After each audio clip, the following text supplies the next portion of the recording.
Hi, guys, and welcome to season 2 of the Mixtape Podcast. I will be your host, Dean Stark, and I will be joined by one of my favorite people on the planet, Marcelo Inostroza. Today, we have chosen to review 1973's The Exorcist, directed by William Friedkin, written for the screen by William Peter Blatty, based on his 1971 novel. And I just want to give a shout out to everybody that tuned in to season 1 of our podcast. Thank you so much. We so appreciate every single one of you that has listened and enjoyed, and we hope that you will enjoy season 2 with us. Now, The Exorcist. Marcelo, you chose The Exorcist. Tell me why you chose this specific movie. First, hi everyone. I'd just like to echo Dean's sentiments. Thank you so much for an amazing first season, and I hope that you enjoy the films that we discuss here in season two. The reason why I chose The Exorcist is quite simple because I've never seen it before, and it's one of those pop culture movies where I would go around in my life. I would go around in life, and I would hear these quotes from this movie, but I was never able to place it, and I said, "What the hell? I have a podcast that's co-hosted by uh, uh, a horror writer freak, and I decided why not? I wanted to cross The Exorcist off my list of movies that I haven't seen before. Yeah, it was really strange when you said you hadn't seen it before. I was like, what? But you're not a horror guy. So I kind of let that slide. Okay, let's get into it. A young girl displays bizarre behavior after playing with a Ouija board. Her mother consults two priests who conclude the girl is possessed by a demonic entity. Okay, so I adore the opening scenes, not just the opening scene, there's a couple of scenes that go with it, because I'd totally forgotten that this movie starts out on a dig in Iraq. And I was like, oh, okay. And it starts with this really beautiful, like, Muslim hymn.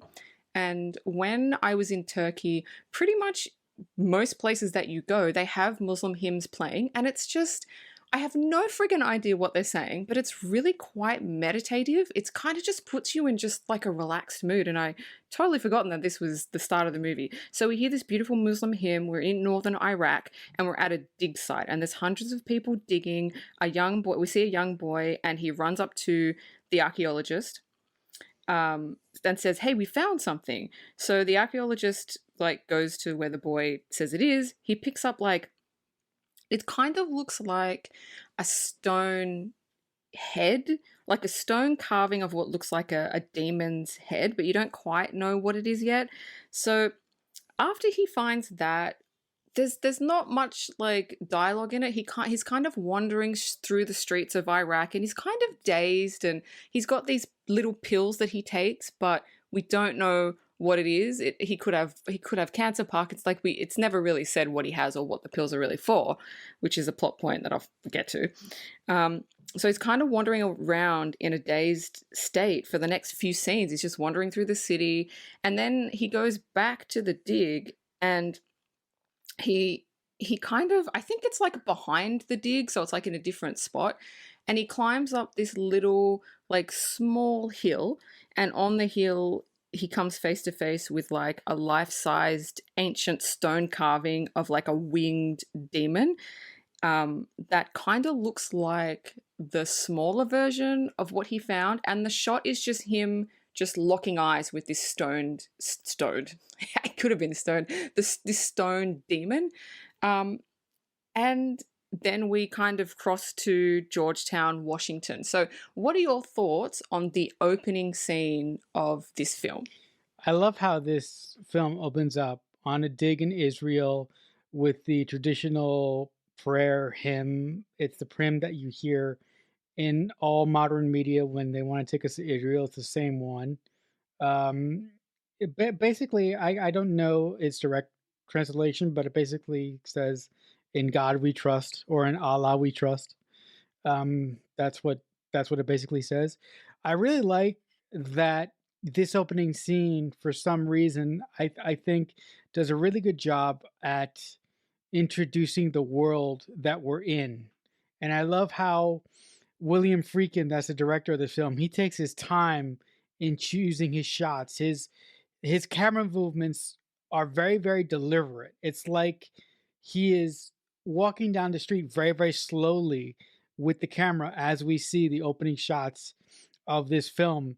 And as we follow this priest around, I like the fact that there's very, very, very little dialogue said. And like you mentioned, this priest takes some pills, but those pills aren't really explained for the most part. And I also thought that this priest was like on like a uh, uh, you know a mission to find answers or to find faith or something, because this priest looks very, very, very near to death. Like he just looks so he looks so feeble and so not healthy that it's ridiculous. Like I thought he was going to get possessed by the main demon that we were going to follow throughout the course of this movie, but I'm very, very happy that that didn't happen. And when we leave Iraq, we're we're presented with another character, another priest character, and we see a peek into his life, and we see, some of the people that are in his life, like his mother, how enfeebled she is, and this and that. And it's the third scene where we really uh, get introduced to the family that we're going to be following for the most part for the large part of this film. And again, I really like the speed that this movie moved at, because today's movies don't move like this movie does. This movie takes its time, it's very methodical, and it's very patient. With that being said, at the end of this movie, I was like, if this movie was like 96 minutes, I think it would have been much better. But with that being said, I really, really enjoyed the speed of this movie, if that makes any sense. Yeah, it does. I mean, look, could it have been shorter? Yes. But what I really, really love is when writers of source material write the screenplays for the movie based on their source material, because that's why it's so long. It's like, when Anne Rice wrote Interview with the Vampire, it's always going to be at a higher level because they are the creators of the original material. Now, if somebody else had written this movie, they would have cut a lot of shit out. They would have put more of the demonic stuff in, they would have taken more of the shit out. But the fact that he wrote it, I appreciate. Is it a bit too long? Yes. But does it mirror his book perfectly? Yeah. I mean, I've never read the book, but I'm assuming because he wrote the book as well. But it could have been a little bit shorter, and there's a lot of stuff that didn't really need to be in it. But I do appreciate that everything that the writer of the book wanted to put in, he actually did put in. So anyway, now we're in Washington DC, Georgetown, and we kind of zoom into a small apartment, and there's a woman lying in bed, and she hears noises coming from the like scratching noises, and it's at night. She's like, "Oh, what's this?" So she gets up and she goes and checks on her daughter, which is Reagan. No problems. Daughter's sleeping totally fine. And then she's like, wow, what the fuck? She kind of looks up at the attic. She's like, what the fuck? What are these scratching noises? So the next day she tells like the maintenance guy or like her butler, because she's rich, there's rats in the attic. And he's like, there's no rats. She's like, no, I heard scratching. There's rats in the attic. So what I wanted to ask was, if that was you, if you were in her position, would you think it's rats? Would you think it's some kind of animal? And would you go to investigate? Or would you just be like, I'm just going to let someone else do that? No, actually, I would actually just, cough it up to me hearing things, because unless I see an animal or something, I would just assume it's an old house and it creaks. I wouldn't necessarily automatically go for rats. Yeah. So that's what I would do. Also, I want to point out that I had no idea that the writer of the book actually wrote the screenplay to this movie. So with you saying that now, it makes a lot more sense as to the pace of this Hmm. film and why it was structured the way it was. So moving on, the next scene is we find out that the mother who was the woman in the beginning on the bed when she went to check on Reagan. She's an actress, and she's on set and she's talking to the director. You'll find this funny because I think you thought what I thought probably. So she's got the script and she's talking to the director. She's like, "Well, why does she have to do this? And why is this in the scene?" And I'm like, "You just And the director goes, "Do you want to talk to the writer because he's in Paris? You want to go to him, ask him why he wrote that, right?" She's like, "Oh, no, I'll just do it." And in my mind, I'm like, dude, stop. It's your listen, stop. Can I just tell you something? Being a screenwriter, if I was on set and an actor came up to me and was questioning, not questioning as in like, oh, I need to know more about my character. That's a different thing. But they're questioning why this, why that. I would fucking love that. I would fucking love that. I would love a fucking pompous, up their own ass actor to come up to me and to question what I wrote in the script. I would have such delight at that. Because in my head, I'm like, it's written, you have a job, we're paying you to do a job. I mean, it's like working at a cafe and you're questioning, why are we using this coffee? Why are we using this coffee machine? Why are we doing this? Like, I don't know. It just, actors just fucking irk the shit out of me. So that's what I thought in that scene. And you wonder why I hate actors for the most part. Look, they're not all like that, but I know that a lot of them are like that. And like I said, if they're asking to further deepen their connection to their character, totally fine. But when they're questioning, oh, should we do this and maybe we should change this and maybe we should change that, it's like, mate, do I tell you how to do your job? Do I tell you how to say dialogue? No. So anyway, I was just like, oh God. So she starts filming some random scene in front of a cathedral, and there's a priest that's in the crowd that's kind of like, oh, what's going on? And he kind of watches for a minute, and he's gonna be like one of the main characters in the movie. So I kind of have an issue with his introduction, because it just seems really flimsy, and it feels like, why would a priest care that something's being filmed? First of all, he's not in the crowd. He was behind the crowd. No, well, he was watching. Right. He was in the crowd watching, not in the movie. Right. Yeah. He was in the crowd watching. Right. And then he turns and he walks away. No, I thought And so I just thought that was really flimsy. Yeah, I thought, first of all, to be honest, I really thought this film had a focus problem. Because the film starts, okay, check this out. The film starts, we're following this guy. We're following this old man in Iraq. Mm-hmm. Okay, fine. Then we move to, modern day, and we're following this actress who is a pompous fucking, with a stick up our actress, questioning lines that the writer has written, which is not good. Yeah. No. And then we get introduced to a priest in the background, and we follow him around for a little bit. I really wish that this movie had more focus. If you wanted to use the younger priest and the older priest, why not have the younger priest with the older priest in Israel at the beginning of the movie? Yeah, I agree. And by the way, it's Iraq, not Israel. Just there's a difference. Politically, there's a difference. So if anybody listens to this, they're going to be like, it's not fucking Israel, it's Iraq. It's Iraq. It's Iraq. All right. Okay. But I agree with you. Yeah. No, I know. I just think that would have been more efficient from a writing perspective to give us the two characters that we're going to follow for the most part in this film, instead of waiting 3 goddamn scenes to introduce the family that we're going to be following.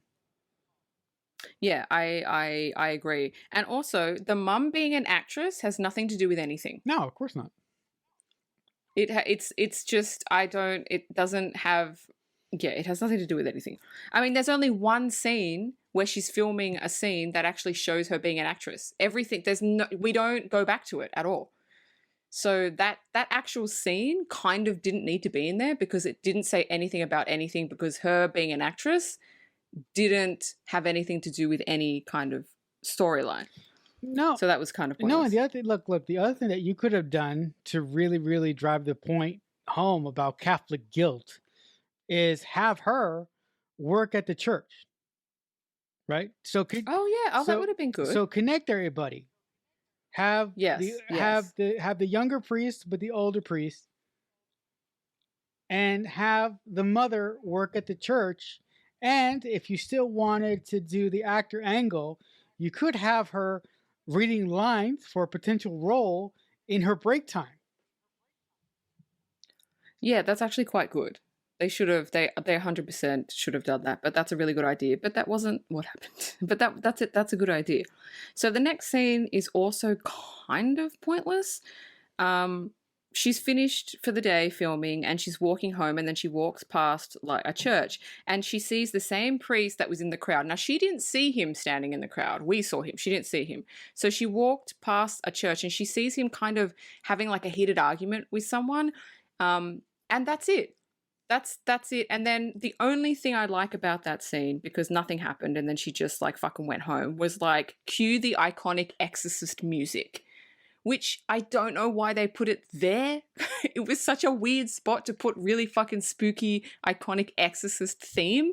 But yeah, I thought that scene was pointless as well. The next scene is actually has a point to it, because the mum is at home and it's showing the relationship she has with her daughter Reagan, and it's loving and it's close, and it's one of those mother-daughter relationships where they kind of share everything, and it's really it's a nice scene to watch. So that actually had a purpose to it. You know, as much as I've been complaining about how this film isn't properly focused, I really like that in that particular scene, after the mother walks home from seeing the younger priest arguing with somebody on the church steps, I really like that the screenplay writer of this film really took the time to show us that the mother had the mother has a loving relationship with Reagan, and they have a kind relationship, and they had that closeness. They have that closeness because if the writer didn't do that, when all the crazy shit happens with Reagan, we wouldn't care. So it was very important for the writer to make the audience care. So when crazy shit starts happening, we care for Reagan's survival. And we also sympathize with the mother's plight about what is happening to her Yes. daughter later on. So that is good screenplay writing 101. Yeah, and we can also see how just Reagan is just a regular 14-year-old kid. Like, and she's really quite just nice and innocent. So when she changes, it's a huge fucking change. The next scene is we follow the priest who we saw in the audience and that she walked randomly past the church, and he's standing there.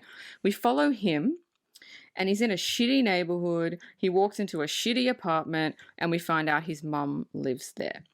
But what we do get out of that scene is we see how loving and caring he is towards his mum. He's bandaging his mum's leg because his mum's kind of cut her leg or had a fall, and he's begging her, please mum, move out of this apartment. I want a better life for you. She's like, I've been here for fucking 40 years. I'm not going anywhere. And he's like, oh, it's just, you can see how much he loves his mum and just wants a better life for her. So in terms of getting to know him, it is a good scene, but I feel like all the scenes with him could have been done better. There's just so many there's so many scenes with him that can be condensed, and so many scenes that like don't need to be in there. Yeah, or you know what? Mm. I would have said screw that. I would have put a a piece of exposition at the beginning of the film. It Oh. quickly explaining a little bit about his backstory, introducing the possibility of the mother, and then instead of Mm. him going to his mother's old dilapidated apartment, I would have had that apartment be his apartment, and then I would have had him have like a quick dream, and the dream that he would have had is the scene that we saw, but that dream would have been heightened by seeing his mother die in some horrific way. So I would have hit Mm. the same narrative notes, but I would have done it a little bit Mm. more concise and a little bit more Mm-hmm. and much faster. Yes, yes. No, I agree with what you're saying. I probably would have done the same thing. But yeah, it was just his story was, yeah, I mean, you're right. This movie has a focus problem because his story isn't properly weaved into Reagan's story until like the final act. So it's just kind of some random priest we're following, but we don't know why until like the end. So I don't think they like weaved it in properly. I don't know what the book is like, but yeah, that kind of didn't work for me. So the next scene, the next scene is Mum and Reagan are in the basement, and Mum pulls out a Ouija board. Oh, what's this? And they play with it, and it's fun. And they're calling forth some spirit called Captain Howdy and all that jazz. And you know, that's. I mean, look, look. It's more bonding between Mum and Reagan, but you know, if the mum didn't know it, she's why this happened. This is why the whole fucking thing happened, because she goes, "Oh, Ouija board, what's this? How fun!" Like, oh, fun is it? Yeah, call forth fucking random spirits. Like this is, I don't know. I feel like because that was never brought up again. Somebody should have brought up because okay, the one issue I have with this movie is like they don't know what's going on and they never found out what's going on. And I'm like, "What?" Because according to the fucking IMDb thing that I fucking read out in the beginning of this podcast, it was they play with a Ouija board and that's what sets it off. But the thing is, when they actually played with the Ouija board, nothing happened. Usually in a movie, when people fuck around with Ouija boards, something happens and they get scared and they're like, oh no, I don't want to do this anymore. And you're like, oh, okay, so that's like the inciting incident. But with this, nothing happened. And so it's really difficult for people to go, okay, where did this demonic being come from? Because that Ouija board scene was so quick and so lighthearted. But that's what fucking IMDb says. It says it's from the Ouija board. So I don't know. I don't know. Like, I'm confused. Are you confused? Like, I'm confused. Did it come from the Ouija board? Because that wasn't really set up in the movie. No, it wasn't set up at all. And I'll do you one better. Forget the Ouija board and make the All right. and make the inciting incident of the entire movie the old priest digging up I know. I know. the stone thing in Iraq. Have that be the inciting incident. And the way you do that is you have the old priest with the young priest come home and have a church service. And in that church service, you have the mother and you have Reagan. And you have them come to the chambers of the two priests at the end of the service, and then Reagan is sort of playing around in the priest's office. She touched the stone thing, and that's when it happens. Forget the Ouija board, forget that. Oh my god, you should rewrite The Exorcist, because yeah, I was thinking the same thing, because spoiler alert, the beginning scene with the priest that finds the demon amulet or whatever it is and the demon stones, that never comes back ever. So there's no point to it. But what you're saying is, yeah, that should have been the inciting incident, because that doesn't make fucking sense. Because you don't actually, like, okay, so the archaeologist in the beginning is a priest. We find that out later. He's the one that comes in and like does the exorcism, but we only see him like the last 20 minutes of the movie. So he has no connection to Reagan at all. He's not seen her. He's not talked to her. He doesn't know about her. So what is the point? Like, what's the point of the opening scene? Do you know? No, but the thing that no, there is no point in the connecting. There is no point in. I mean, there is a point to these scenes, but the problem that the author who wrote this movie, he forgot that in storytelling, it is key to connect all your principal characters. If you connect them all, and if you make them go on the journey together, the audience will care about them more, and the story will make more sense. Yes, there should have been a connection between his archaeological dig and Reagan. Yeah. There should have been a fucking because we don't know why she was possessed. We don't know why she was picked. We don't know where the fucking demon came from. It can't have come from the Ouija board because nothing actually happened in that scene. So that's like a huge plot point for me, and obviously for you, and for anybody that has a fucking brain that watches that movie, because like there's just so many unanswered questions. Anyway, let's move on from that No, and I bullshit. no, and I So no, no, no, no. I just want to say, I think I think normie people who watch this movie and don't necessarily think about structure like we do will just let it go. But the fact is that mm, we're writers, so when yeah, we talk about film, we look at it from a point of structure and context, and we need everything to match up, because if it doesn't match up mm, to us, that doesn't constitute a good story. But just because we think yeah. like that doesn't mean that you are going to think like that when you watch this movie. Yeah, most people don't. Most people just, and to be honest, the amount of times I've actually seen The Exorcist, I never actually put together until now. There's plot points, there's plot holes.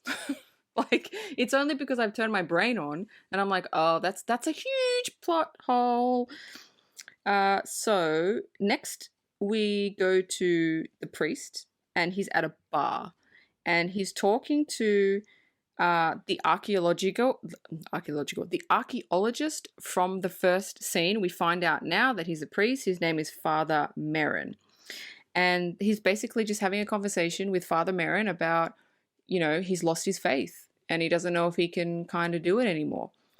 Uh, I actually didn't realize that in that scene it was the same guy from the beginning, because they should have had a conversation. So how did your dig go? Do you know what I mean? To bring the audience up to speed, because I actually wasn't aware until later. I was like, oh, that's the guy, that's the same guy. It's like, is he a priest or is he an archaeologist? That wasn't actually said at all.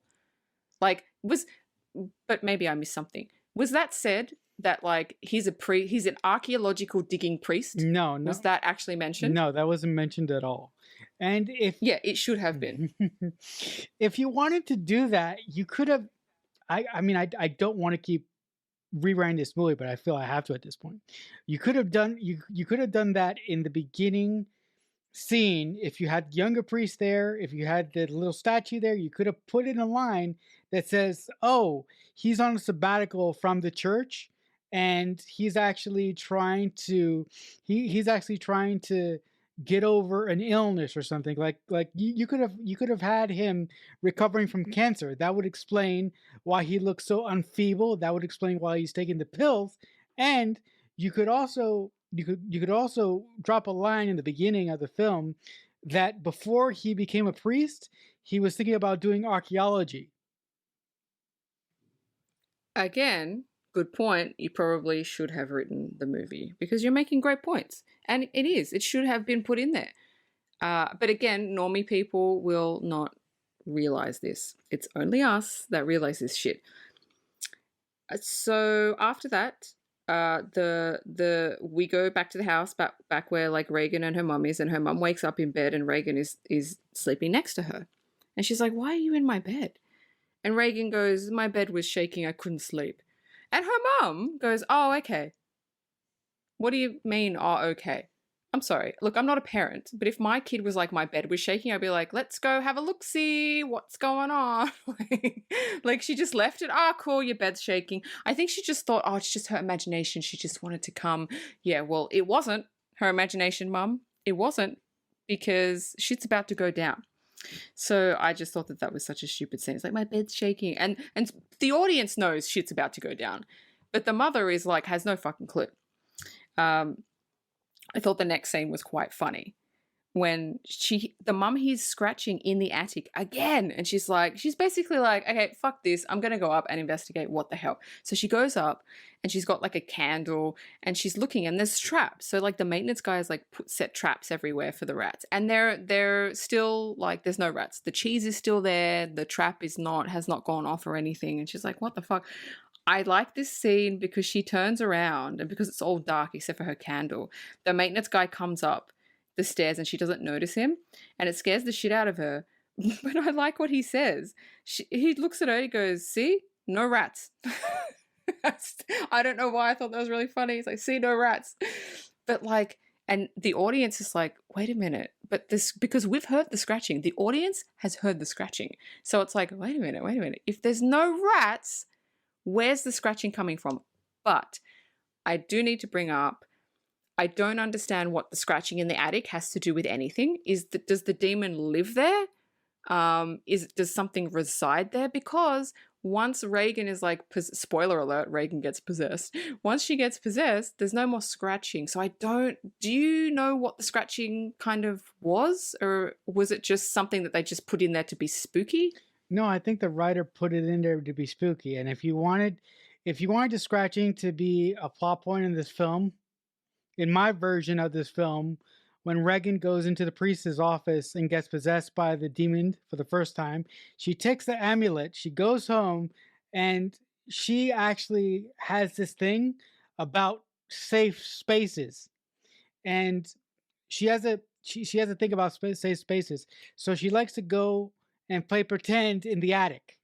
So after she comes home, I would have her go up into the attic, leave the statue in there, and that would explain the scratching in that would explain the scratching in the attic, because the demon subsided in the statue. So that would explain the scratching.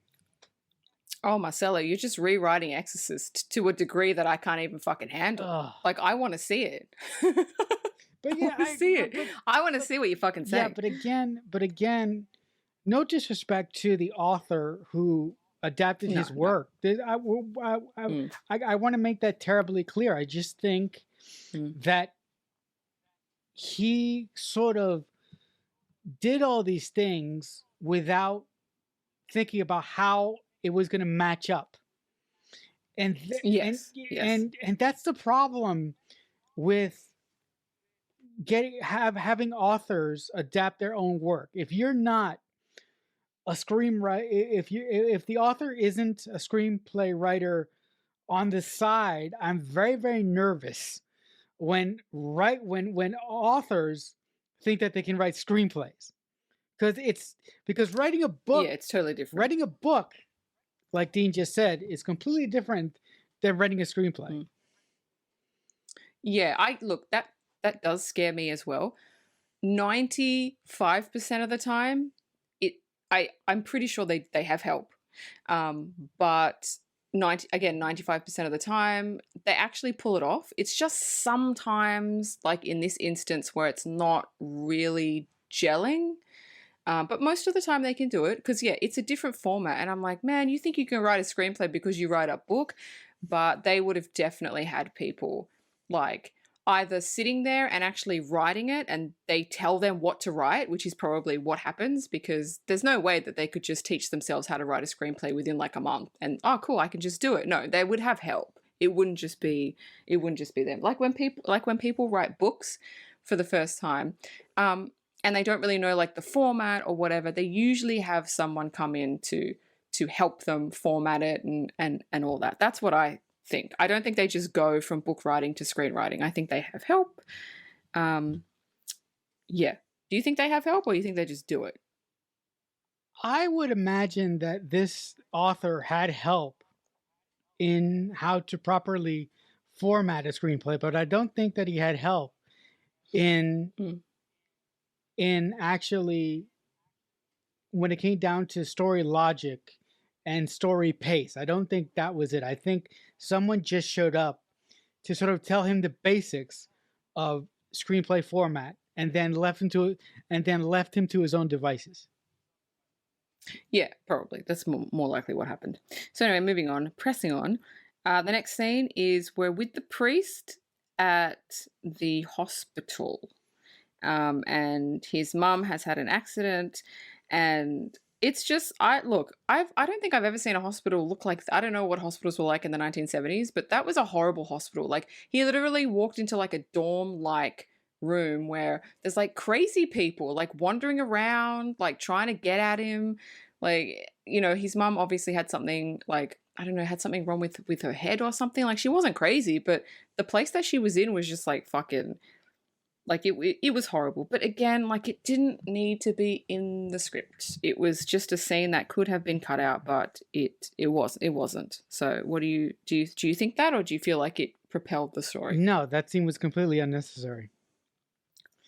Totally unnecessary. Because when somebody has an accident, they don't take him to an insane asylum. And Maybe in the 70s they did, who knows? and that's what it felt like to me. Like again, Yeah. I really want to drive the point here. I want to drive the point home that I'm not intentionally rewriting The Exorcist, but since I've already done that to a point, how about this? Mm. Instead of doing that, why don't you introduce the old priest from the beginning of the movie and do some backstory with him? So when he shows up at the end of the movie, it'll make more sense, right? Like you like make up a reason for the younger priest to be there that has nothing to do with his mother, because in my version of this movie, his mother died years ago.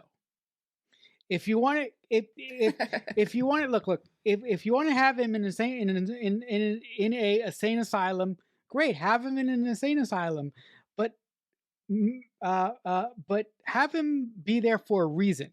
Have him be there because he wants to, help these lost souls that for some reason he figures that they have gone on the right path or whatever. But have a compelling story reason to make the hospital look like an insane asylum, because normal hospitals don't look like that. I don't care if you're in the 70s and the 90s or the 80s. Normal hospitals don't look like that. Yeah. No, I agree. So the next scene is when it all fucking starts. It's when it all starts happening. So mum is having a party. I think it's like an after party, like they've wrapped filming. That was never said. I'm just fucking assuming because all her film friends were there and the director was there. Everybody was there having a nice little party. And then something very, like, to me, weird happens. The mum starts asking somebody about the priest she saw on her walk home in the previous scene. What? Why? Like, why is she asking about a priest that she's seen one time, never spoken to? Obviously she's not Catholic or anything. She doesn't go to church. Like, why is she? To me, it's for exposition, because the next, like the person she's talking to goes, oh, his name is Damien Karras. He's a psychiatric counselor at the church. So basically she's just asking for the audience to get exposition on who the fuck this guy is that we've been following around for like 5 scenes. But in real life, like why would she be asking about him? She has no reason to. That's extremely lazy. That's really, really extremely lazy. Yeah. And in my version of this movie, you wouldn't need that because they would have already been connected already. Yeah, but then the next part. Sorry, continue. No. That's all I want to say, because I feel that the person listening to this episode who is not a screenplay writer is ready to take my head off. So continue. So not the next scene, but the next little bit. We're still at the party. It's mentioned. Oh, the guy that she's asking about, the priest. He's like, oh, his mum just passed away. She was living alone and it took a few days for anyone to find her. Oh, so, okay, wait a minute. The previous scene, we're in the hospital with his mum.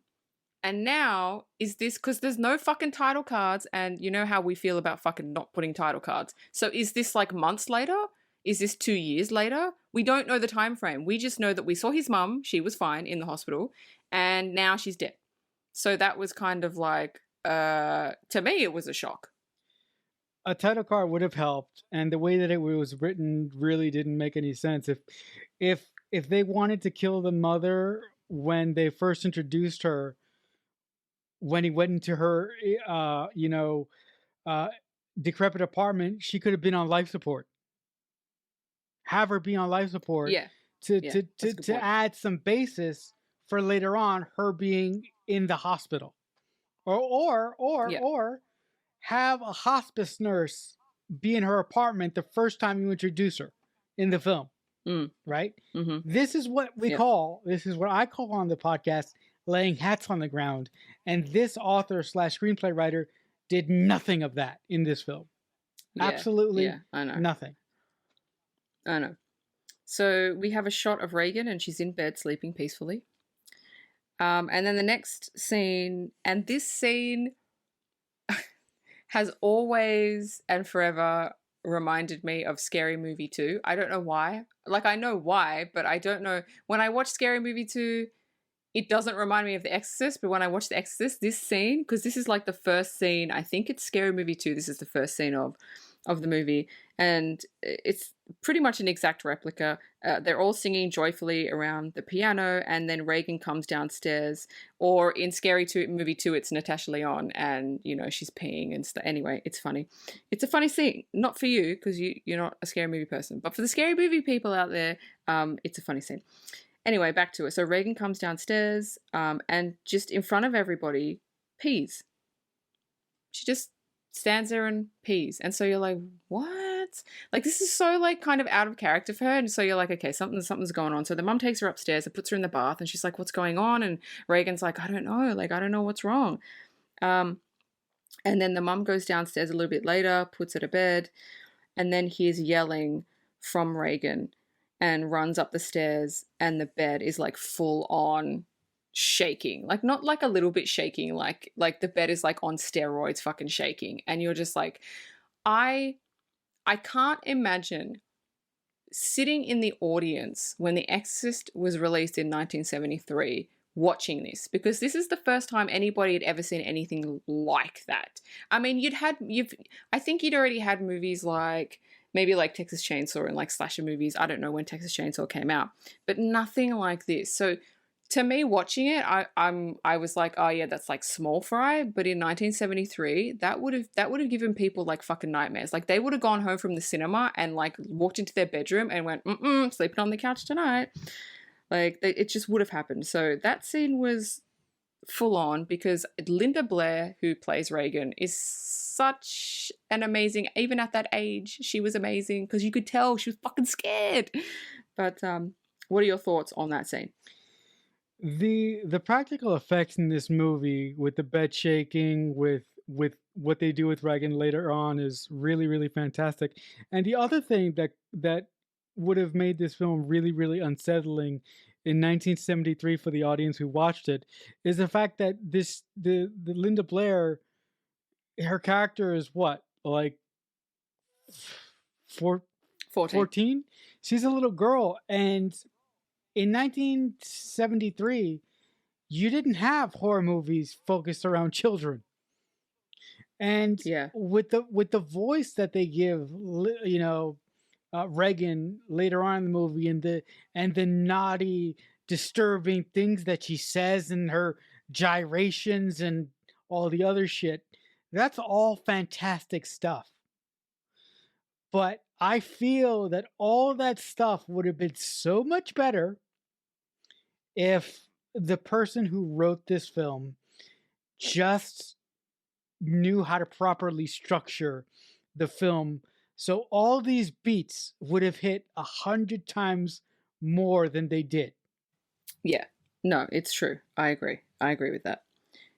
So moving on, the next scene, the next two scenes are just like, are funny. They're not supposed to be funny, but it's funny from a 2022 perspective. It's funny, but in 1973 it would have been totally fucking normal. So Reagan goes that her mum takes her to the doctor, and the doctor's trying to give her like an injection, probably sedation, and she's screaming, you know, you're a fucking bastard. And it's like, oh, what? Like, this sweet little girl is now swearing at doctors. Like, it just seems so out of character. Anyway, so after that, you know, the mum walks out in the hallway, and the doctor walks out after her, and the doctor starts talking to the mum, and he lights a cigarette. A doctor lights a cigarette in a hospital, and it's just casually talking to the mum, smoking. And I'm like I said, in 1973, totally normal, but in 2022, it's like, that's not. Wouldn't that be? Listen, just picture it. You're at the hospital, and your doctor comes out, and he's fucking smoking a cigarette. What would you do? Would you be like, what? Or would you be like totally cool with it? Absolutely not. Absolutely not. But you have to understand, like Dean said, when we're watching this movie, we have to put our minds into the mindset when this movie was filmed.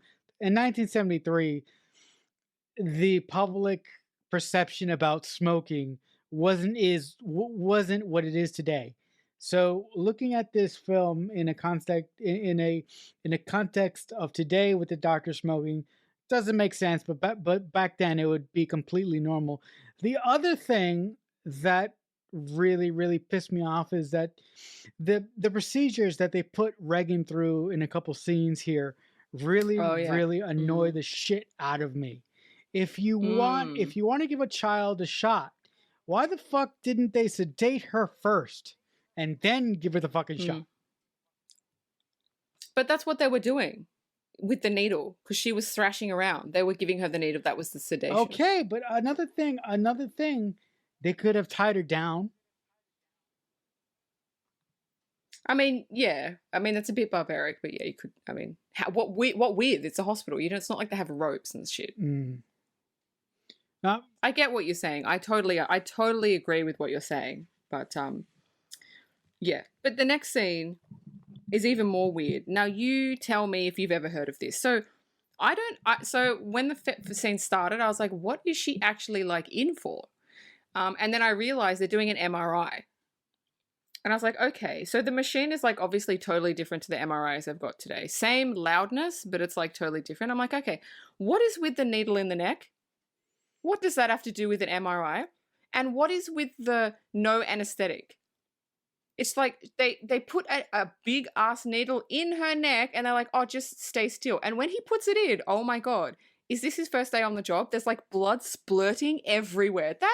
Look, even in 1973, that does not happen. But please tell me why you need a big ass needle in the neck to have an MRI. You don't need that. That was completely useless. At first I was like, wait a minute, are they drawing her? Are they trying to draw spinal fluid? Because the needle that he uses is a needle that you would use to pierce it's pretty big, the edge of the spine. And I'm like, if they were doing a spinal tap, they would turn her over. But then I'm like, they're doing an MRI / X-ray, and I'm like, why the fuck are they doing this? The other thing that's unnecessary is, you see the fucking pulse. You see where they put the patches to monitor her pulse, where they put them are nowhere near her heart. Yeah. So I'm like, why are you putting this shit on her shoulders? That's not going to do anything. Absolutely nothing. And again, like you said, there's no reason for her to be awake during this procedure. Absolutely none.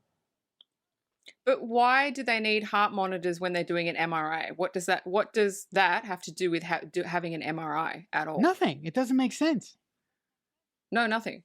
So that was kind of like, did they put that in just, maybe in 1973, in the 1970s, that's how they did it. I don't know. Like, I'm not a fucking doctor. Maybe they did. But like nowadays, it's like, why are you taking blood? Why is there a needle in the neck? And why are you putting like heart monitor on her to scan her brain? Because it was an MRI. So like, what? Why? I don't know. It didn't make, I don't know. I feel like they should have consulted like medical professionals with that one. But anyway, moving on. Reagan's at home.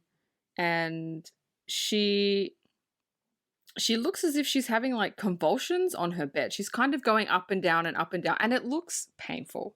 Like it looks like my back started hurting when I fucking watched that. I was like, oh my God. It's just rapidly like going up and down, up and down, up and down. And then her eyes turn completely white. And you're like, okay. Imagine sitting in the cinema watching this shit. Like, I would be fucking I would be hiding behind the seat. I would be so fucking scared. She then sits up and looks at her mum.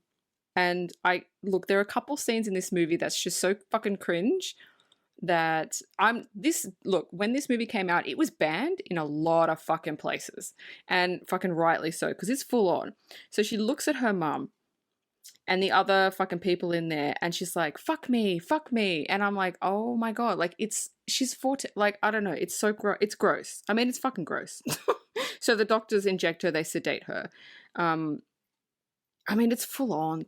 I mean, there's more scenes coming up that's more full on, but it's a lot. Like, it's a lot to see a 14-year-old girl do that, especially because I think that she was like 14 or 15 when she filmed it. Like, that's I don't know. It was uncomfortable to watch that scene. Yeah. Look. I I am before I had a friend introduce me to good horror, I really love it when young actors say naughty things. But for this movie, I'm like, I kept thinking this would have been so much better if Regan's mom had the two priests there from the start and have Regan say this thing to the two priests instead of the two doctors, because the two doctors that keep sedating Regan in this movie, they first of all, they run several scans on Regan and they find nothing. So I feel that Regan's mother waited too fucking long. She would They wasted so much time with the fucking doctors in this movie trying to figure out Mm. if there was an actual Mm-hmm. medical reasoning for the way Mm-hmm. Regan was acting. And I'm like, Mm-hmm. guys, can we just get to the priest here? Yeah. Like I mean, listen, they kept telling her it's all in Reagan's head. no, but It's all in her head. no, but the thing is, Fuck. no, but the thing is, that doesn't make sense, because how could it be in her head if there's nothing on the scans that they keep taking? So how can they say that if they have no? Because it's her imagination. Yeah. That's the term imagination. Well, that's bullshit. That's bullshit. That like, she's shaking the bed by the force of her fucking, like, she's using the force from Star Wars to shake her fucking bed. Is that what's going on? That is bullshit, and that's lazy writing. I know. That's bullshit. So lazy. I know. So they do more tests because they still don't know. So we're still with the fucking doctors, and I agree with you. They spent so much time with the fucking doctors, and they still can't find anything. And then this is so ludicrous. The doctor can't find anything, and when doctors can't find what's wrong with you, they start acting stupid. And they start saying things that are so absurd and ludicrous. So he's like, I don't know, we've done every test, I don't know what's wrong with it. Are there any drugs in the house? And I'm like, what?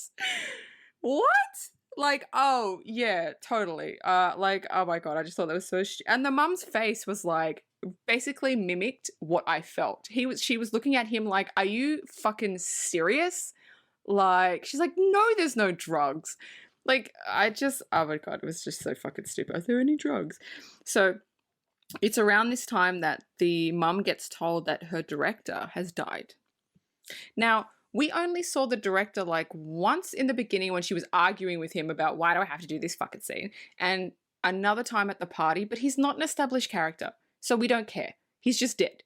Like, if you didn't know who he was, then you wouldn't know. You're like, who's the director again? Which is what I did. I was like, who's the director? Why did he? Okay, cool. Like, yeah, I didn't. Did you remember who he was? And did you give a shit when they're like, oh, he died? No, I didn't care. Like, if you wanted to do that, you could have done that by, first of all, using my version of this movie where all the characters are connected, and have the person who dies be a member of their parish. Have the person who dies be a confidant to Regan's mom in my version of the film. So when it happens, it hits with us because we know who she is and we've seen her before. Yes. No, I agree. So the mum doesn't know what to do. So she's gone, they've done all the tests, there's physically nothing wrong with her. And so she turns to a psychiatrist. So the psychiatrist comes in and he has a session with Regan. And he says to her, like, is there someone inside you? And she's like, well, sometimes. And then he asks whoever it is to come forth. And then Regan's face changes. And the way Linda Blair does it is just like, God, she's such a good actress. Even at that age, she's so good. Like, you can tell. It's just a subtle change in her face where you go, okay, that's not her anymore. That's like someone else. It's just the acting's phenomenal from her.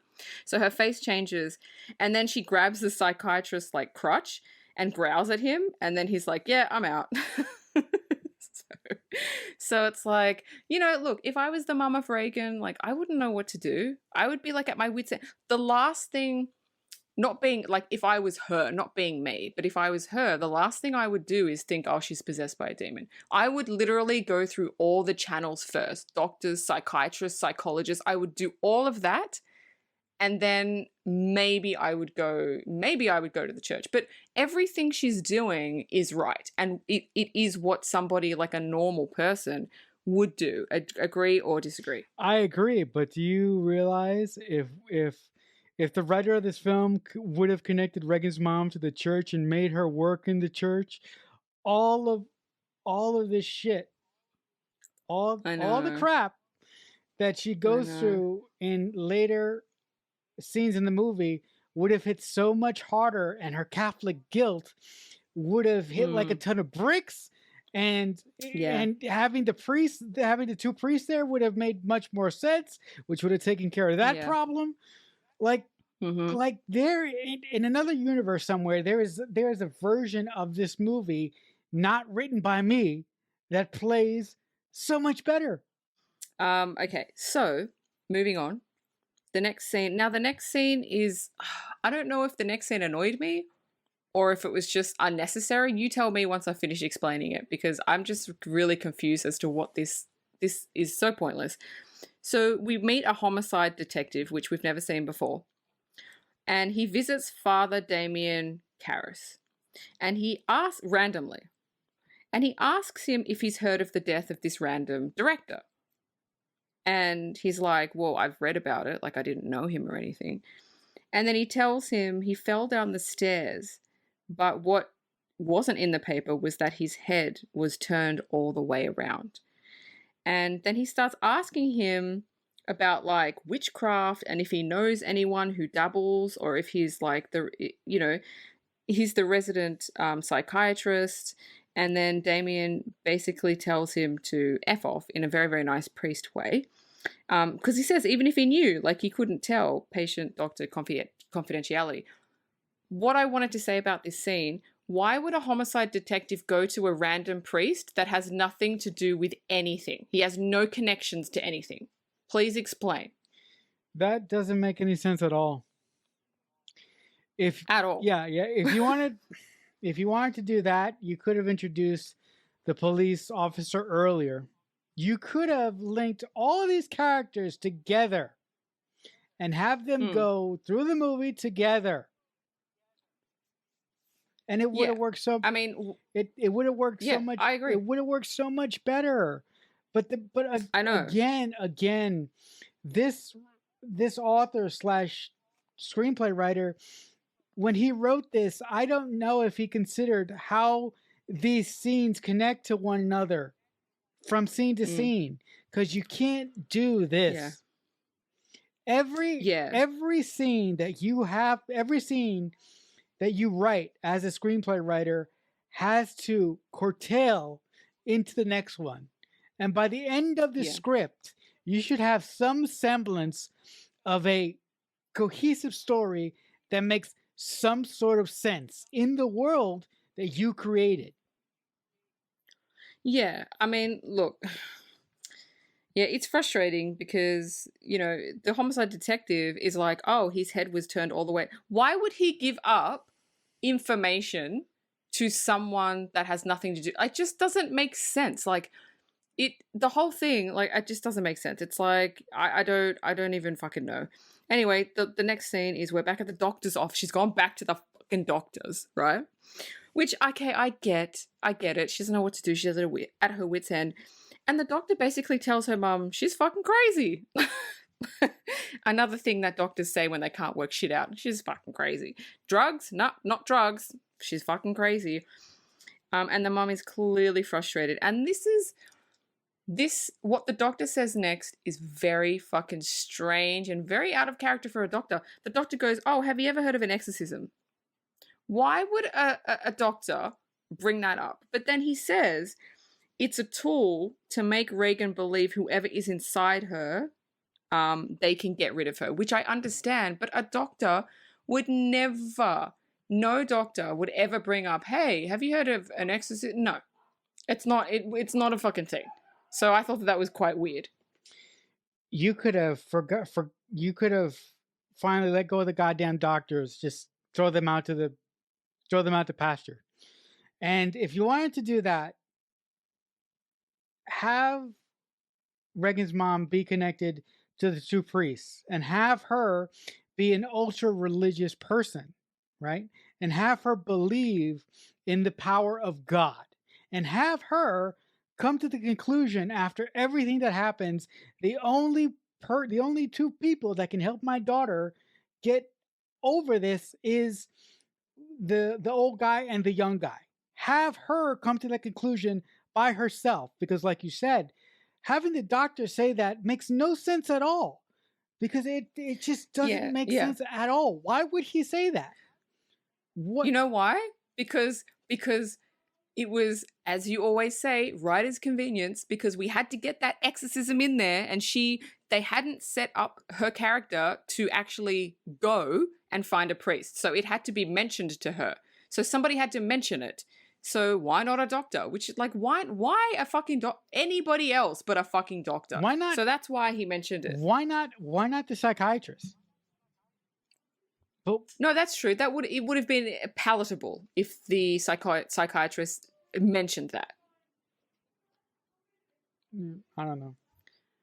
But anyway, the next scene is another scene we kind of didn't need because there's a lot of shit going on. The detective is standing at the bottom of the stairs where the director died, and he finds like a stone carving, which we don't know what it is. Now, look, the director's death is interesting. It doesn't need to be in there. It doesn't tie into anything. Nothing comes to fruition. It was a stupid. I don't know. I didn't like it.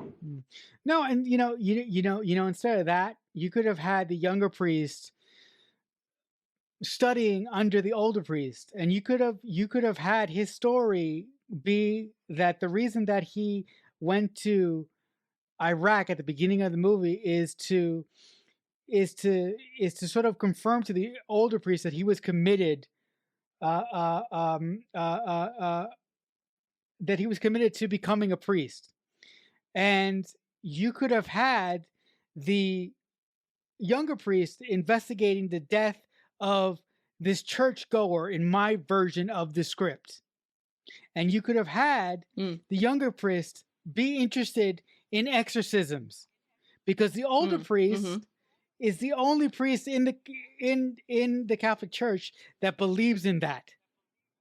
And that's and that's why in my version of the script, Regan's mother comes to both of them in the first place, because she knows that the only priest that could help her at this point is the older priest. Yes. Ta-da! Ta-da! We've rewritten the script. Or you have. I haven't. Oh. So the next scene is even more annoying because the detective is now at the house talking to the mum. Why he's at the house talking to the mum is fucking beyond me. But he says, oh, did you know that the director was the body of the director was found beneath Regan's window? Why? We didn't know that. Why was that? That's like a shock. I'm like, oh, was that not said? Like, was that not anyway? And I'm like, oh, was he?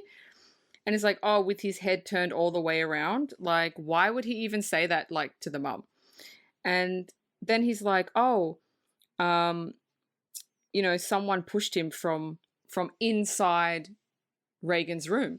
There's no evidence of this. There's no evidence, right? Because there's a staircase, there's a massive staircase, right? So in the papers, they're like, oh, he fell down the stairs and he broke his neck, which is plausible. He happened to land below Regan's window. But now this detective is like, somebody pushed him from inside. It's like, what?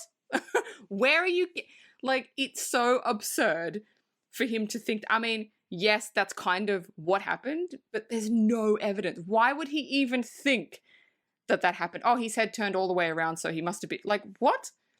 Like this, I don't know. It annoyed me because he's like, and the mum is kind of like, what? And he's like, oh, was the director at the house? Was he in her room? And like, he wasn't, because we didn't see it. If we didn't see it, it didn't fucking happen. And so she's like, no, like, why would he be? He wasn't there. So there's no evidence of him being in the house. So what? I don't know. Look, I like this movie, but like I said in the beginning, there's so many fucking plot holes. Like, I don't understand. There's no evidence. He's just like accusing a 14-year-old girl of like pushing this guy, turning his head all the way around, and like, boom, that's it. Case solved. If you want to do that, guys, if you want to infer anything, you have to drop hats on the ground. So when our characters discover these things, they make logical sense from a script standpoint and to us. You have to do that to make the characters' arguments even plausible. They may not make sense, but they have to be somewhat plausible. And you can't make these giant leaps without any physical evidence at all. You can't do that. You just can't. Well, you can, because they did. but you can't. I know. But yes, you can't do that. I know you can, but that is, say it together with me, lazy writing. Oh, it's totally lazy writing. Like, people can do it, and they do it, but they should not do it, because yeah, it's totally lazy writing.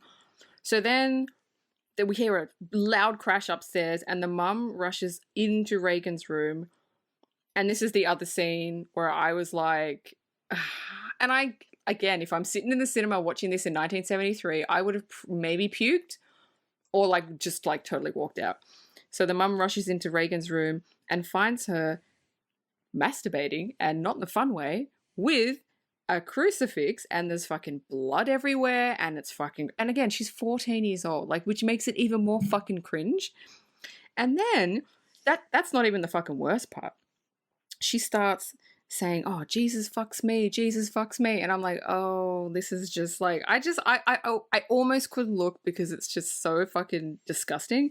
And then they just fucking take it to another level, and she grabs her mum's head and puts it between her legs and starts yelling, lick me. And I'm just like, I'm out. Like, I'm fucking out. Like, I just, that, oh my God. It's so, it's traumatizing, really. It's just so, like, if there's anything, I don't know if I've ever seen something more disgusting. I mean, look, chopping off limbs, chopping off heads, whatever. But that, it's just fucking like it makes me feel actually sick. And then that's when her head turns like right around, which is pretty cool. And then she says, do you know what your daughter did? And the whole scene is just fucked up. And we don't know what her daughter did, by the way. That's never brought up again. Fun. So, your thoughts on that scene?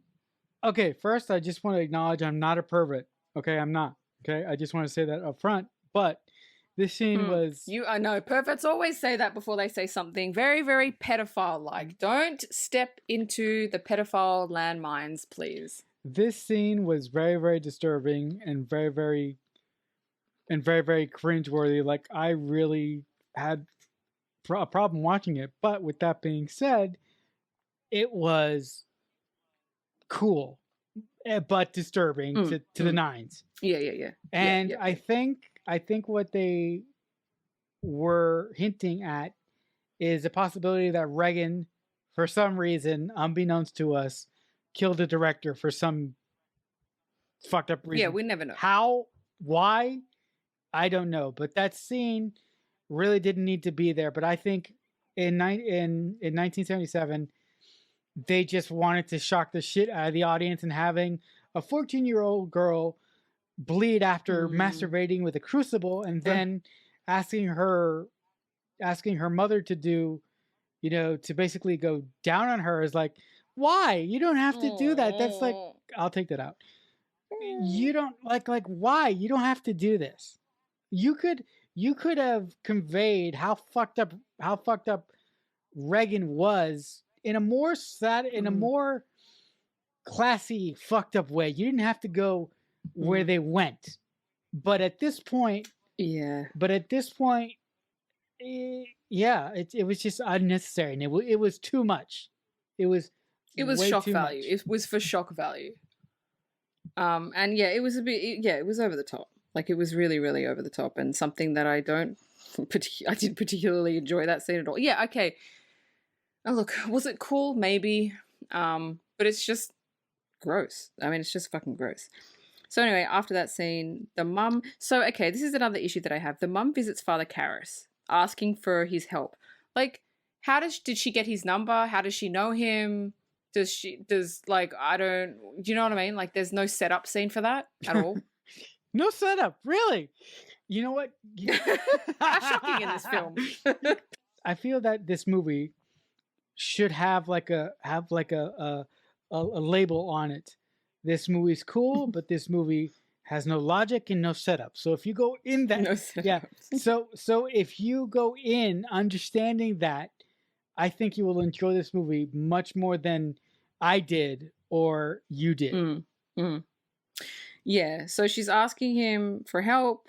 She's begging him. She's asking for an exorcism, and then he says like he needs the church's approval. Like, it takes months. He has to gather evidence. Like, he can't just do it. And then she's just basically crying, saying, "Can you just see her? Can you just look at her, spend some time with her, and just tell me, you know, if that's what it is? Because like, I'm at my wit's end." That So that yeah, that would have worked if the older priest had some basis in him believing in exorcisms. mm. Mm-hmm. It's something Yeah, small, I agree. but you could have at least put that in to this Yes, version of the movie to give you that, could have put a lot of shit in. yeah, to give that You could put some a lot of weight. shit in. And also Yeah. Oh and yeah. also you could have, like I said before, you could have had the older priest and the younger priest run the game together. Run the whole game together. Yes. Yep. Yeah, I agree. 100%.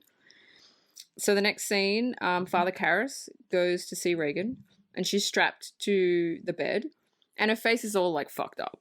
Like, honestly, like if a doctor saw her and they said, "Must be in her head," her face is fucked up, right? It's not even a fucking little girl's face anymore.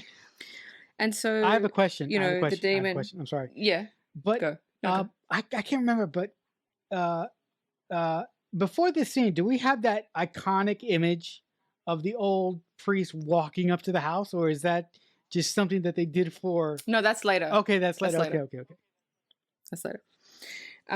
So he's there, and she's all fucked up. So the demon says in like a demonic voice, "Oh, your mother's here with me." And Father Karras he's not stupid, like he's smart. And he goes, "Oh, she's there with you, is she? Okay, so what's her maiden name?" And Regan, or whoever the fuck the demon is, because it's never spelled out who the fuck the demon is, another fucking plot hole, starts spitting pea soup. Well, it's not. It's vomit. It's not pea soup. It's vomit. Starts vomiting all over his face, basically saying, I don't know, I'm backed into a corner. Here's some fucking pea soup. which is one of the iconic scenes. That was cool. Yeah, Really that was cool. Yeah, that was cool. Yeah, I just want to say that was cool, but onward we go. Okay, so Father Karras comes back the following day. I don't know why he would come back, but he came back. Comes back the following day and sets up like a recorder.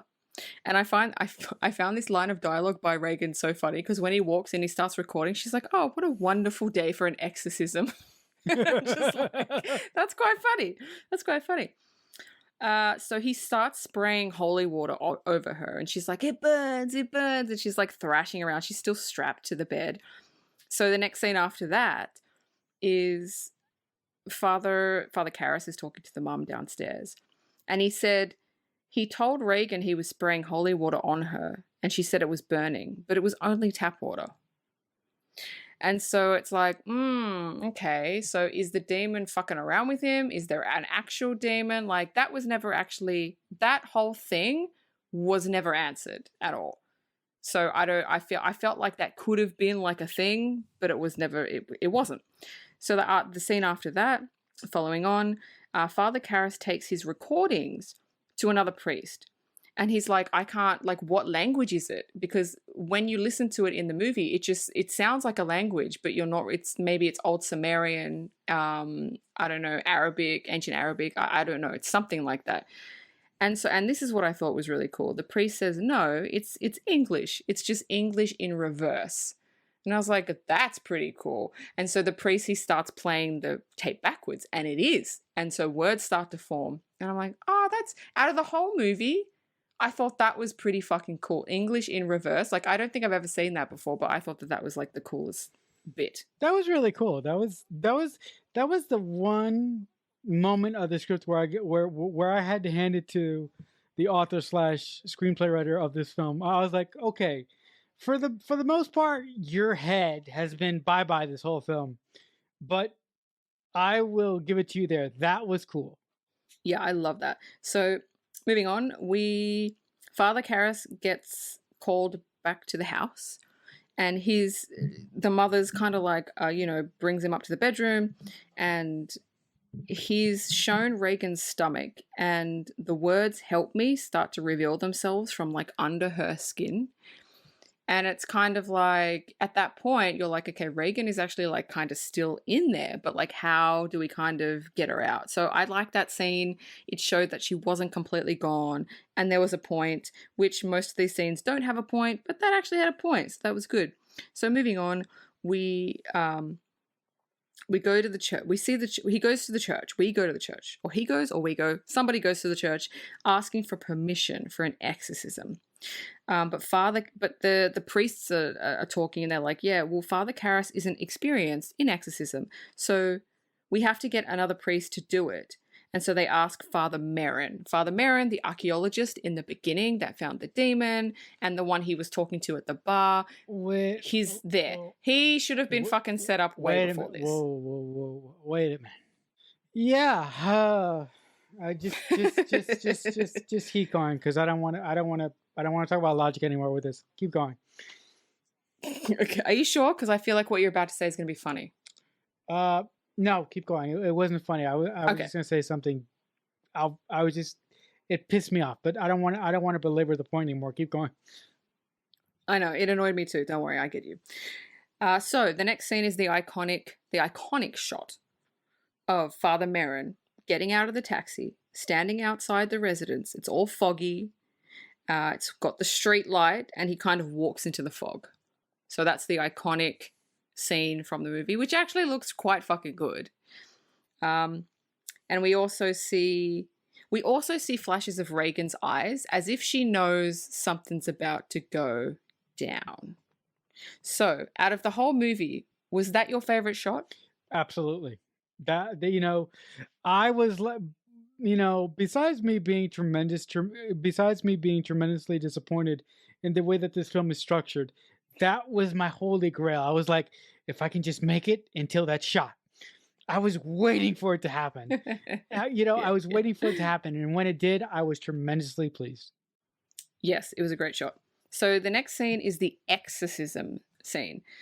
There's a lot going on in this scene.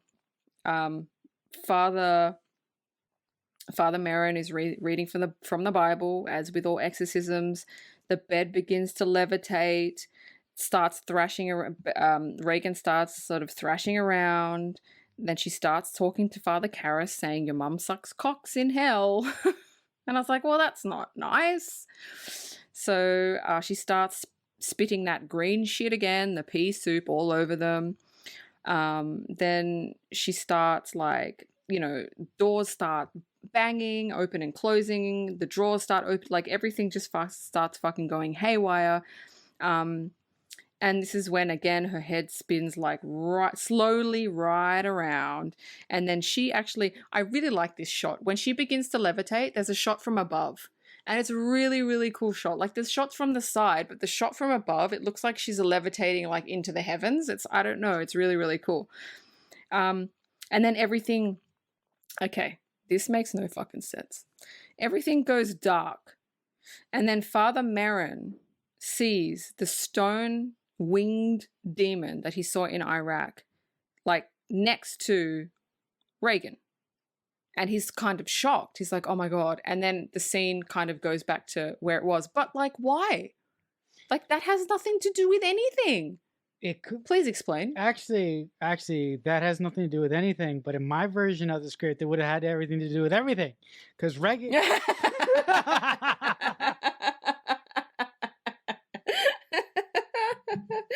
Oh, right you are. Right you are. Yes, yes. Seeing Reagan levitate and seeing the shot from above was cool. Okay, cool. So we'll just move on from that. We'll just move on from that scene. So anyway, that's the exorcism scene. There's a lot of shit going on. And then Father Karras kind of fucking, I gotta take a fucking break. He goes downstairs, takes a break. Father Merrin stays in the room. He goes into the bathroom and takes one of his little pills. We still don't know what the pills are for, and we never do. Plot hole. So goes back to it, and it goes quiet upstairs. So Father Karras goes to investigate and finds Father Merrin kind of face down on the bed. Reagan is sitting in the corner, kind of giggling, and then Karras tries to resuscitate Merrin, but like he's obviously fucking died. That's the thing, we don't know how he died. Like do we know how he died? I gather to believe that, the demon who is inhabiting Reagan did something to him. But yeah. We should have seen it. Yeah, we should have seen it. We should have seen it. So anyway, moving on. We're nearly at the end, folks. We're nearly at the fucking end. So Father Karras pulls Reagan and basically thrusts her onto the floor and starts hitting her and saying, take me to the demon. Take me. And then the demon kind of jumps to Father Karras's body, and you see that happening. His eyes kind of change and his face changes. And then you can see he's internally struggling with, like, this is an inside soul battle. You can see that he's struggling. And then he leaps out of the window, killing himself, because he realizes that's the only way that this is going to end and not jump to somebody else's body is if he kind of kills himself, which is sad because I liked him. He was good. And then Reagan is released from the demon and she's like normal looking again. And then, the next scene is kind of the last scene where they move out of the house and Reagan doesn't remember anything.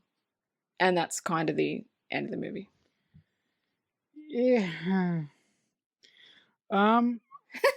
Okay. The ending was cool. It was fine. Yeah, it was fine and good. Do you want to move on to your trivia? I get the feeling you're done. Are you done? Yep. You want to move on? Are you fucking spent? Are you emotionally and mentally and spiritually and physically fucking done? I can feel it. So now we're at my favorite part, which is the trivia. So the pea soup scene. So the vomit, the pea soup, was actually supposed to hit Father Karras in the chest, but it misfired and hit him in the face. So his look of disgust is actually genuine, and they didn't do any more takes. The director was like, "That's it, we got it." But the actor that played Father Karras was pissed. But it looks good. But like, yeah, that look in his face was like genuine. He was like, "What the fuck?" And this is the next one. Sorry, no, actually, but isn't there like a scene in this movie where Reagan like does something fucked up with her tongue, or was I just checked out at that point? Where look, she poked her tongue out and kind of moved it around. It's like a demon tongue. I don't know if that's what you're talking about. Yeah, that's what I probably at that point I was probably tricked out. Yeah. So, and this is kind of a sad trivia. Well, not that sad, but it's kind of annoying. Warner Brothers actually had to have bodyguards protecting Linda Blair for 6 months after the movie released because religious, like nutbags, took the film a bit too literal. Wow. Yeah, isn't that sad? 14, 15-year-old, yeah, like that's what happens when you release a movie. Like people thought that was real. See, that's the problem. Like if you if you released a movie like this now, I think now as a society we are more enlightened to realize that a movie is a movie and it's not real. But that is just really unfortunate that Linda Blair, who did an amazing job in this movie that needed a lot of help. She did an amazing job. She was actually my favorite part of the film. Oh, yeah. But the fact that she had to put up with that bullshit from religious groups who took Mm, this movie too seriously. That was yeah. that was just unfortunate. Yeah, it was. So next trivia. Jack Nicholson was up for the role of Father Karras. Huh. Jack Nicholson. But the director said no because they didn't think that he would be believable as a priest. Which is kind of true. Yeah, it's kind of true. So this next piece of trivia should have been in the movie, but it wasn't. The demon that possesses Regan is actually called Pazuzu. Huh? Wasn't in the movie, should have been. Yep, the demon has a name. Oh, it's it's almost like that Pee Wee Herman. It's almost like Pee Wee Herman in the very first film that we talked about, Buffy the Vampire Slayer. Like we never knew his Yeah. name. We never knew his name. Yeah, that's true. That's true. So the dig site at the beginning is an actual ancient dig site located in Hatra, Iraq. So that's a real dig site. That is cool. Which is kind of cool. That is cool. The film, you're going to die at this. The film took 224 days to shoot. Just the American scenes, not the Iraq scenes. 224 days. Like, what the fuck are they doing that it takes that long? Honestly. Okay. So, yeah. Okay, Jamie Lee Curtis was wanted Jamie Lee Curtis to audition for the role of Regan, but her mom, Janet Leigh, was basically like, no fucking way. Good on Janet Leigh. Thank you so much, guys, for listening to us, for tolerating us. We hope you come back next week. And if you want to send us questions, comments, or anything, you can email us at themixtapepod@aol.com. You can follow us on our social media, which is on our YouTube channel. We have Spotify, we have Apple, we're on all podcasts. Any podcast you can think of, we're on it. Again, thank you for being with us. We hope you enjoyed it, and we hope you learned something. And remember, if someone is kind enough to make you a mixtape, that must mean that they really love you. The Mixtape Podcast is a Balloonhead Productions presentation.